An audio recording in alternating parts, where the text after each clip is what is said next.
Is Ukraine's collapse imminent?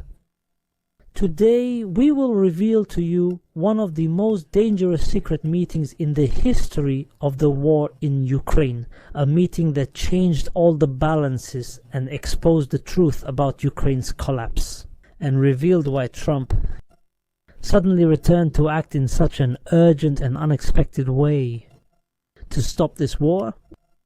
Today, we are experiencing transformations. Exciting.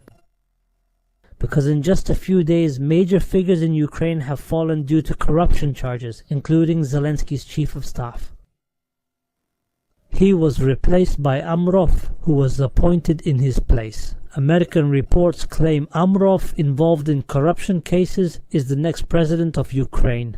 Among them are fake armor vests that he distributed to soldiers along the front lines.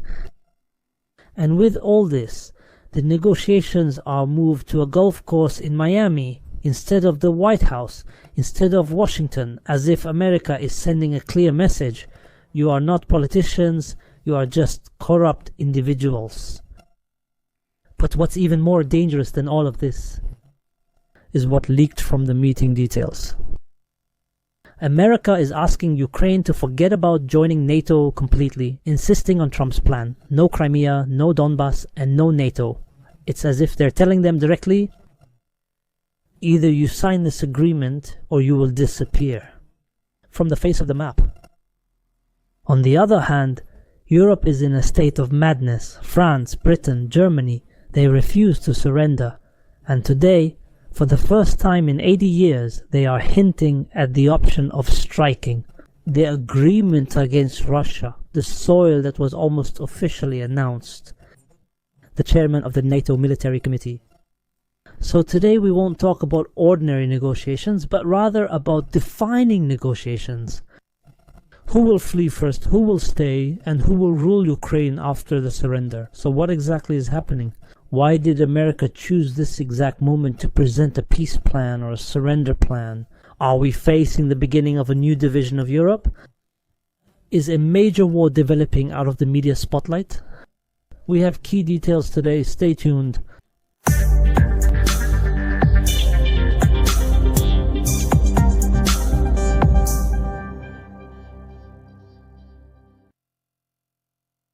Dear viewers, peace be upon you and God's mercy and blessings, and welcome to today's episode in this ongoing series of opinion episodes, God willing.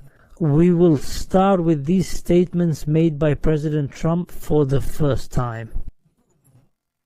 Trump admits that the situation in Ukraine is important. Corrupt individuals. Trump described the corruption scandals in Ukraine as a complicated problem, a problem that complicates the Russia-Ukraine negotiations, because now, so that everyone knows, Russia has become victorious and stands in a position of strength, not only from the military side, but even from this side. The internal situation in Ukraine has become very tense after the explosion of corruption scandals. These are originally pursuing Zelensky, pursuing Zelensky's aides, because recently, in the past few weeks, the National Anti-Corruption Bureau in Ukraine, the Prosecutor General's office in Ukraine, have started moves in this regard, wide-ranging moves on this scale. After the explosion of the corruption case related to the energy sector, about hundreds of millions of dollars suddenly disappeared. So, subscribe to the channel, subscribe to the channel, subscribe to the channel, subscribe to the channel. Subscribe to the channel, subscribe to the channel, subscribe to the channel, subscribe to the channel, subscribe to the channel, subscribe to the channel.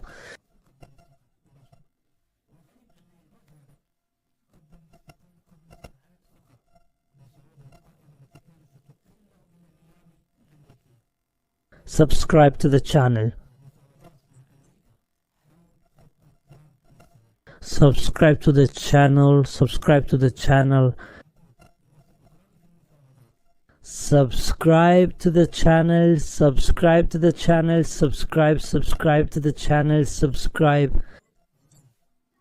Amrov, who, as I told you in a previous episode, all the indications suggest that he is America's man, in the region, and it suggests that he will be the next president of Ukraine. But even this Amrov is strange. Is also implicated in corruption cases in Ukraine. Today they officially announced in Ukraine. They say that the Amrov family owns 3 apartments and 4 villas in the state of Florida, United States of America, all of which have been acquired since 2019. And the main corruption case involving Amrov today is that he is directly involved in supplying fake bulletproof vests. Bulletproof vests. They were sent to the Ukrainian army fighting on the front lines, but they are fake. This is very serious, a dangerous issue. Just imagine, the entire army is fighting along the front line against the Russians, and they are being equipped with fake bulletproof vests. It's like you're sending this army to their doom. This is a very serious issue, and this is only what has been revealed so far. But the truth is, there will probably be even bigger issues than this, because it doesn't make sense that all the Europeans, Americans and others throughout the past years, I mean the last 3 years, and dozens of other countries as well, all of them were supporting Ukraine with money and weapons in unbelievable amounts. And in the end, this army is destroyed and loses territory, so surely there are bigger corruption issues anyway. Yesterday, there was this meeting that brought Amrov and the rest of the Ukrainian negotiators together, meaning from the chief of staff of the army, the deputy foreign minister, and some intelligence officials in Ukraine, with the United States Secretary of State Marco Rubio, and with Trump's envoy to the region, Vyskov, Trump's son-in-law Jared Kushner, and other American officials. But the strange thing is that this meeting was not held not in the White House, nor the State Department headquarters, nor anything like that. It was held at the golf course in Miami, owned by Trump's envoy, Vyskov, as if it was a signal to the Ukrainian delegation that they are a bunch of corrupt people who don't deserve to be treated with respect. They are not welcomed in government institutions, so welcoming them in this city, Miami, Florida, suits them exactly. I mean, as corrupt people, as bribe takers, or as mafia bosses in Latin America, they love money, women, nightlife, and so on. And of course, as everyone knows, in politics, nothing is arbitrary. A group of American media outlets, like cable news network Axios and others, revealed the most important aspect that was discussed in these negotiations. There was much controversy between the sides. It was a very difficult point, extremely difficult, and it was exactly the issue of Ukraine joining NATO. So America wants Ukraine to forget about this matter until the peace agreement is signed, while there are still people in Ukraine who insist on the necessity of joining NATO. And Amrov, he said that the negotiations were fruitful and successful, while Marco Rubio, the United States Secretary of State, said that there is still a lot of work to be done, meaning the negotiations are difficult and there haven't been any real results. So the only fruitful thing in these negotiations is that America succeeded in convincing the Ukrainians that it is not with Russia, that when it promotes a peace plan that meets the Russians' demands, it is not supporting Russia by doing so. This does not mean at all that it stands with Russia against Ukraine, but only because these conditions are the only acceptable ones. They are the only ones that can lead to ending this war. So America here, in these negotiations, told the Ukrainians in one way or another, leave it to us, let us represent your interests, we will not give up your sovereignty, and we will guarantee the best possible terms to reach an agreement, and that these terms presented in Trump's plan are the best ever. Russia cannot allow Ukraine to join NATO, and Russia cannot give up either Crimea or the territories it has taken control of in Donbass. And so on. It's clear that Amr agrees with everything. He agrees with this, but there are others with him who reject this plan, and attempts had to be made to convince the rest. So pay close attention. Zelensky's ship has now reached the stage of sinking. It's starting to sink, and it's well known in politics and in life in general that when any ship starts to sink, people start jumping off.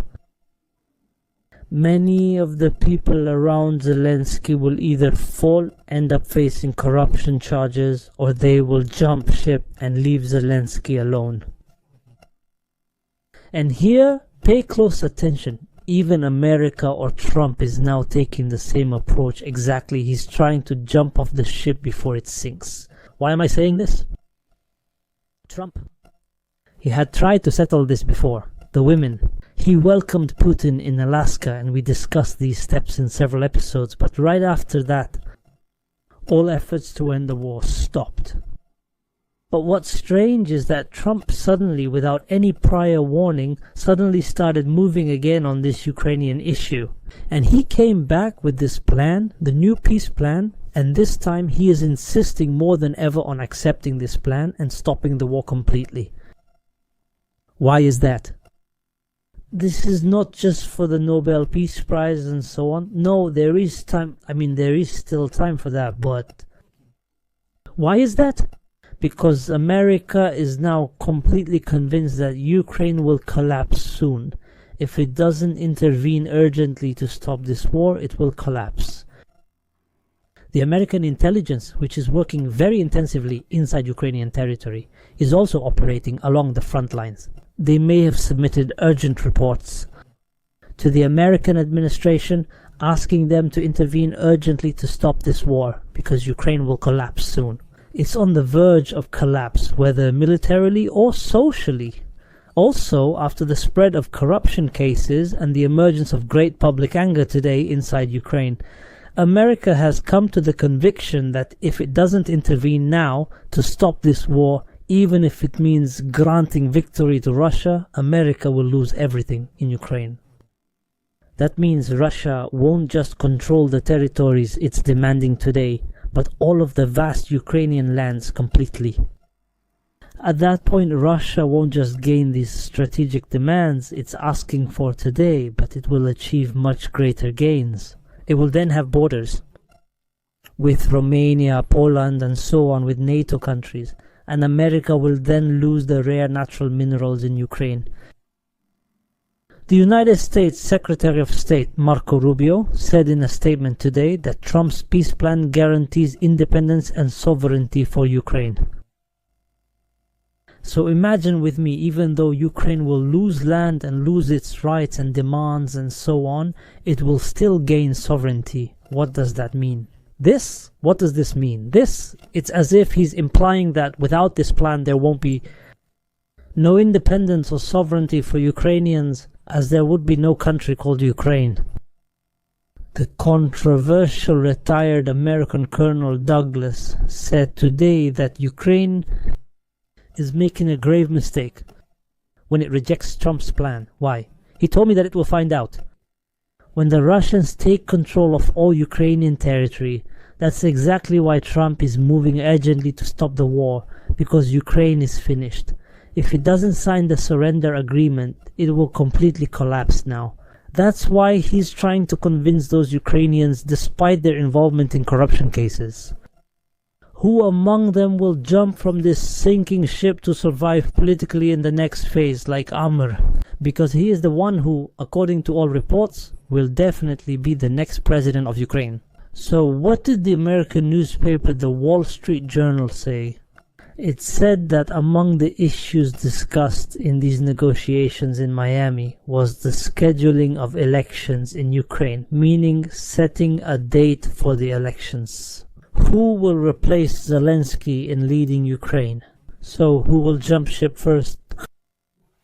Will Zelensky also abandon ship and flee to another country? Some say he'll escape to Israel, some say he'll escape to America, and some say to Italy or Greece. And Cyprus, all of these are countries where he has properties and money and so on. The important thing from all of this is there are always those who oppose all these American moves and oppose Trump's plan. Exactly. We're talking about the Europeans, we're talking about Macron, about Starmer, about Merz. Will they accept this plan? Will they accept Trump's plan? Despite these warnings, will they accept that? These countries, unlike America, believe they can save Ukraine from collapse and that only they can do it. By involving NATO, meaning by provoking a major war in the region, they say we cannot surrender, we must intervene. Therefore, earlier there was a very serious statement, a statement made by the chairman of NATO's military committee, the Italian Dragoni. What did he say? He said that NATO is considering the possibility of launching a preemptive strike against Russia. Imagine the magnitude of this threat. It is an indirect threat. That means NATO is considering carrying out a preemptive strike against the Russians. Is this true?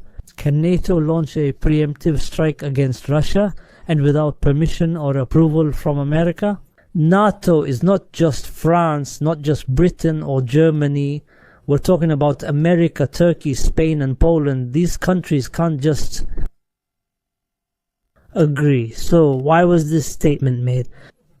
Maria Zakharova, the spokesperson for the Russian Foreign Ministry, said that this NATO statement was only made to undermine these negotiations, to sabotage the plan to stop the war, to sabotage Trump's plan. There was a statement today from the controversial president of Hungary, Viktor Orban. He said that the European countries' acknowledgement of Ukraine's defeat means signing this agreement. He said that the Trump peace plan agreement will trigger a political earthquake in Europe. He means that immediately after signing this agreement, a wave of resignations will begin in Europe, in the European Union.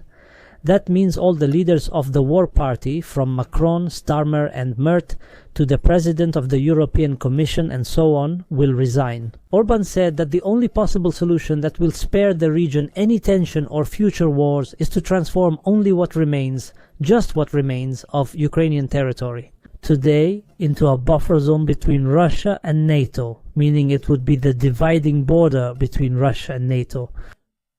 So now this means we have reached a dangerous turning point. Trump is pushing today with a peace plan to turn Ukraine into a buffer zone, jumping from a sinking ship before the complete collapse, before all of Ukraine's territory becomes part of Russian land.